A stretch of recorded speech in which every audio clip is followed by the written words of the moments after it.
दोस्तों इंडिया आज वर्ल्ड की 5th लार्जेस्ट कार मार्केट है, जिसमें पहले पे है चीन, दूसरे पे यूएस, थर्ड पे यूरोप, फोर्थ पे जापान और फिफ्थ पे है इंडिया।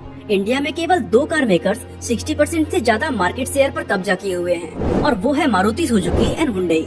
1990 में ग्लोबलाइजेशन के बाद 5 साल के अंदर अंदर इंडिया में कई सारे कार मेकर्स आए, जिसमें Mercedes Benz, fiat, general Motors, Ford, Honda, Hyundai और टोयोटा शामिल थे। लेकिन आज अगर हम देखें तो कई सारे automobile companies like Ford, general Motors, Chevrolet आज इंडिया को छोड़ के जा चुके हैं। टोयोटा भी अब मारुति के साथ कोलैब करके अपनी कारों को सेल कर रही हैं। दोस्तों ये सारे कंपनीज आज इंटरनेशनल मार्केट में धूम मचा रही हैं।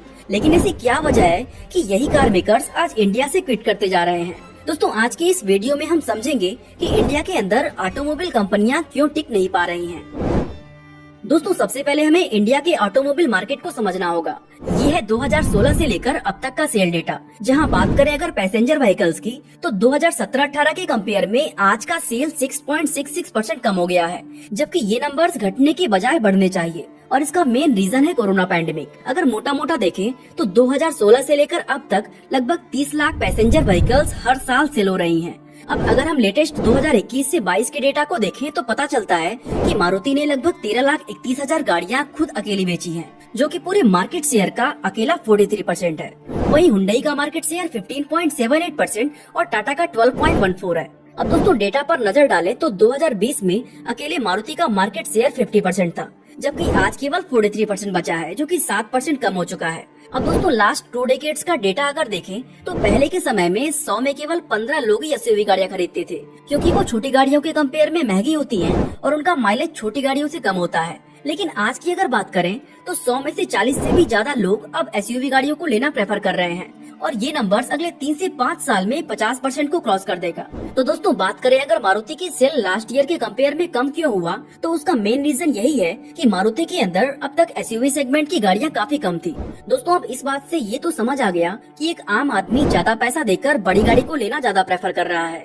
लेकिन फिर सवाल आता है कि इसके बाद भी इतने सारे कार मेकर्स इंडिया को छोड़कर क्यों जा रहे हैं? तो दोस्तों इसके मल्टीपल रीजंस हैं। इसमें मैक्सिमम कार कंपनियों का कहना है कि इंडिया का टैक्स सिस्टम इसका सबसे बड़ा रीजन है। और आपने शायद टेस्ला का न्यूज सुना भी होगा कि हैवी इंपोर्ट ड्यूटी लगने की वजह से टेस्ला आज इंडिया में नहीं आ रही है। आज अगर कोई कंपनी इंडिया में अपनी 30 लाख से नीचे की कार को इम्पोर्ट करती है तो इंडियन गवर्नमेंट उस पर 60% इम्पोर्ट ड्यूटी लगाती है। वहीं अगर इसका प्राइस 30 लाख से ऊपर का है तो इम्पोर्ट ड्यूटी 100% हो जाएगा। मतलब 40 लाख की कार इंडिया आते आते 80 लाख की हो जाएगी। अब दोस्तों कार कंपनियों को अगर इसका तोड़ निकालना हो तो उनके पास केवल एक ही ऑप्शन था कि वो इंडिया में अपनी कार्स की मैन्युफैक्चरिंग करें। इस केस में कार के ऊपर लगने वाला जीएसटी 28% होगा। एडिशनली कार की साइज और लेंथ के अकॉर्डिंग उस पर 3 से 22% का सेस लगेगा।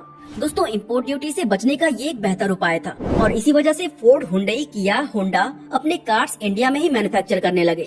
लेकिन दोस्तों वही हम फोर्ड की बात करें तो फोर्ड तो इंडिया के अंदर 1995 में ही एंट्री ले लिया था और लगभग तभी से मारुति, होंडा और हुंडई भी चली आ रही हैं। लेकिन आज मारुति टॉप पर है और फोर्ड इंडिया को छोड़ चुकी है। तो क्या सच में केवल टैक्सेशन ही मेन रीजन है जो आज कार कंपनियों को इंडिया छोड़ने पर मजबूर कर रही है? इसका जवाब हाँ भी है और ना भी।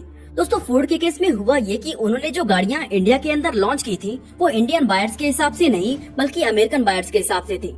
एक्चुअली फोर्ड एक अमेरिकन कंपनी है और वो यूरोप और इंडिया जैसे कंट्री में अपनी कार लॉन्च तभी करती थी जब वो कार अमेरिका के अंदर सक्सेस हो जाती थी। और दोस्तों अगर हम अमेरिकन और इंडियन बायर्स को देखें तो हम में और उनमें बहुत ही बड़ा डिफरेंस है। आज अमेरिका की पर कैपिटा इनकम इंडिया से काफी ज्यादा है। ऐसे में वो हमसे ज्यादा महंगी कार को अफोर्ड कर सकते हैं, जबकि हम इंडियंस को कम पैसों में ज्यादा फीचर्स चाहिए होती हैं। और यही चीज फोर्ड इंडियंस को देने में नाकामयाब रहा। दोस्तों हमें लगता है कि फोर्ड और शेवरोलेट जैसी कंपनीज केवल इंडिया में ही फेल हुई हैं, लेकिन चाइना, यूएई और साउथ अमेरिका के कुछ देशों को छोड़ दें तो अमेरिकन कार कंपनी लगभग सभी देशों में फेल हो चुके हैं। दोस्तों अगर हम अमेरिकन बायर्स को देखें तो वहाँ पर लोग हाई पावर और बड़ी गाड़ियों को लेना ज्यादा पसंद करते हैं। एंड अगर सेम मॉडल को इंडिया में लॉन्च कर दिया जाए तो वो फेल हो जाएंगे, क्योंकि हम उन गाड़ियों को अफोर्ड कर ही नहीं सकते।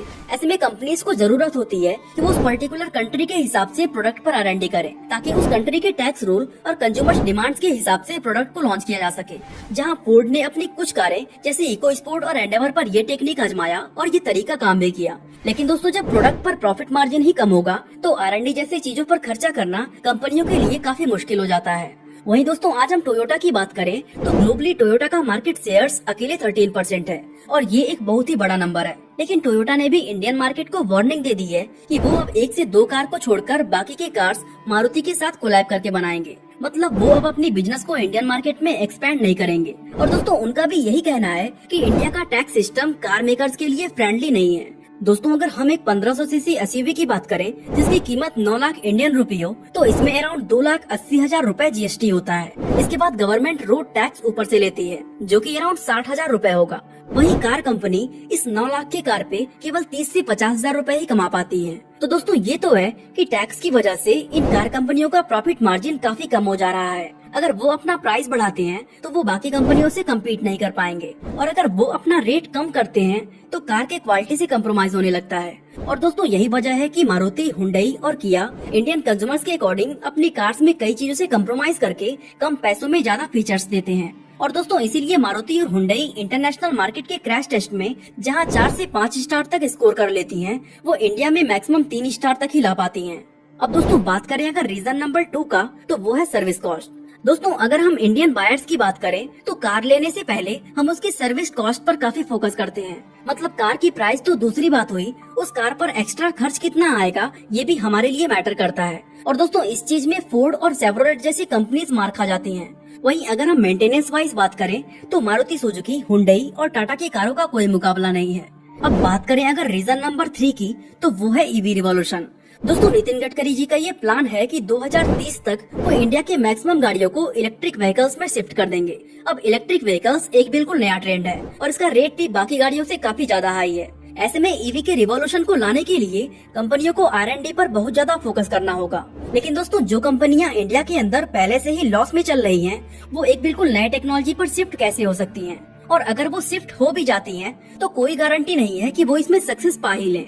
ऐसे केस में क्या होगा कि जो कंपनियां काफी पहले से इस चीज पर R&D करती आ रही हैं और कंज्यूमर्स के डिमांड को समझ रही हैं, उनसे कम्पीट करना इनके लिए बहुत ही मुश्किल हो जाएगा। और दोस्तों ईवीज के मामले में इंडिया के अंदर आज टाटा मोटर्स का कोई मुकाबला नहीं है और इन सारी चीजों से बचने के लिए लॉस मेकिंग कंपनी इंडिया को छोड़ना ज्यादा प्रेफर कर रही है।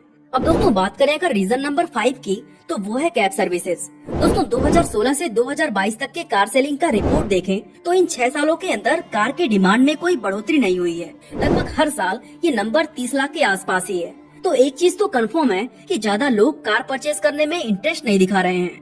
अब दोस्तों शहरों में इसका सबसे बड़ा रीजन है कैब सर्विसेज। आज जब भी हमें सिटी के अंदर ट्रैवल करना होता है तो हम ऑनलाइन कैब का यूज कर लेते हैं, जिससे हमें ना तो कार के मेंटेनेंस पर फोकस करना पड़ता है, ना तो पार्किंग पर, ना RTO और ना ही इंश्योरेंस पर। और अगर वही हमें इंटरसिटी ट्रैवल करना है तो हम ट्रेन या फ्लाइट का यूज कर लेते हैं। तो इस तरह दोस्तों पर्सनल कार्स की डिमांड में कोई इंक्रीज देखने को नहीं मिल रहा है। ऐसे में जब डिमांड ही नहीं बढ़ेगा तो किसी चली चलाई ब्रांड को रिप्लेस करना एक लॉस मेकिंग कंपनी के लिए बहुत ही मुश्किल होगा।